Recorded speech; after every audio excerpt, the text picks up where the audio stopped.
What may feel like an underwhelming freshman season for forward Chris Cenac Jr. really does go to show that numbers don't always paint the full picture.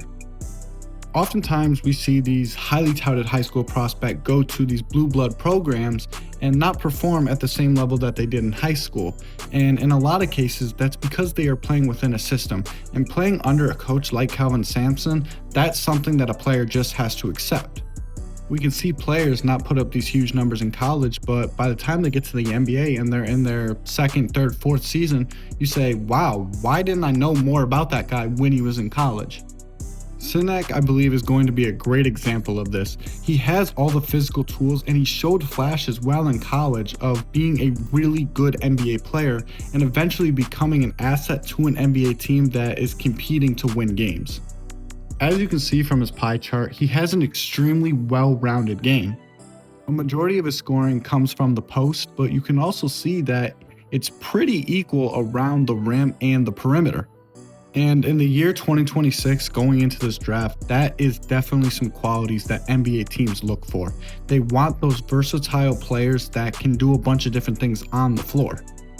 Now, I am going to admit, Cenac's game is extremely raw and needs a lot of polishing. However, I do think the tools are there to become extremely dangerous in the NBA.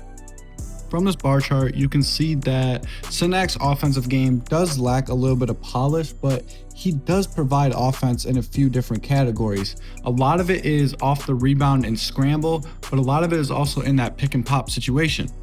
For someone his size, his offensive game does have the makings of someone that's probably a little bit shorter than him, but I mean that in the best way possible. He reminds me a lot of Jabari Smith Jr. when he was coming out of Auburn, this really long, lanky forward, but has a little bit of guard touch. Especially when you're coming from a system like Houston, you have to understand, like I said, play your role and play to your strength. And Kelvin Sampson knows his players, and he puts Cenac in situations where he can succeed. Obviously, when he gets to the NBA, one area of improvement that I really want to see for him is that outside shot, and that shot being off the standstill. You know, someone drives to the basket and he's the open shooter and he can't just be left open. Like stated before, obviously a lot of that offensive game will have to progress as he gets to the NBA. But something that really stands out to me is his defensive potential. His build and his athleticism really has the potential to allow him to guard 1 through 5.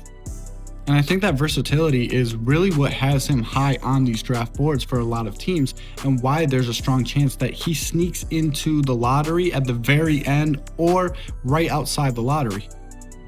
I really think his rookie year will probably follow a similar path like Carter Bryant, who will get these sporadic minutes but will be tasked with guarding one of the best offensive players on the other team. Here you can see his shot chart and that potential offensive versatility as well. He is comfortable shooting from almost anywhere on the floor, but isn't exactly efficient anywhere on the floor.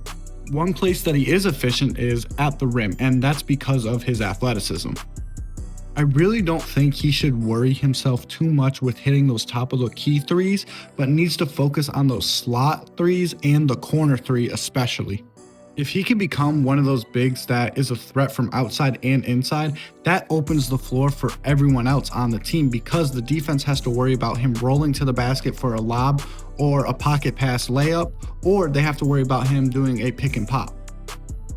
Here's another visual to show his efficiency on the offensive end on the different spots on the floor. Here you can see the player comparisons based off the data that's available. Honestly, a player that's not on here, and I've already mentioned the name, is Jabari Smith Jr. I don't think at Houston, Cenac was able to fully put his offensive potential on display. Within the right system, I think that Cenac could really become one of the better two-way players in the NBA. I look forward to seeing where he lands in this year's draft, and if you enjoyed this video, leave a like and let me know your thoughts in the comments below.